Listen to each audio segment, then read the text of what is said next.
আজকের তো মাছ ধরার কথা ছিল। ঠাম্মি মনে হয় পুকুর পাড়ে বসে আছে, যাই গিয়ে দেখি।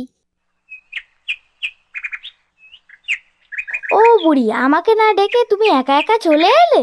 এই আর করব, তুই তো দোকান থেকে আসতে যা লেট করলি, তাই ভাবলাম আগে গিয়ে বসে থাকি।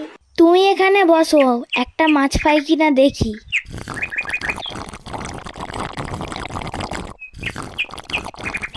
ঠাম্মি, কত মাছ লাফাচ্ছে, যাই গিয়ে ধরে আসি।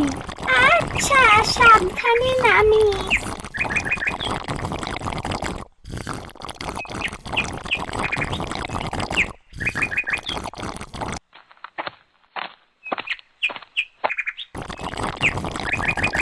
দেখো ঠাম্মি, কত বড় মাছ ধরেছি, বাড়ি গিয়ে বেশ করে রান্না হবে। ঠিক আছে, চল এখন বাড়ি যাই।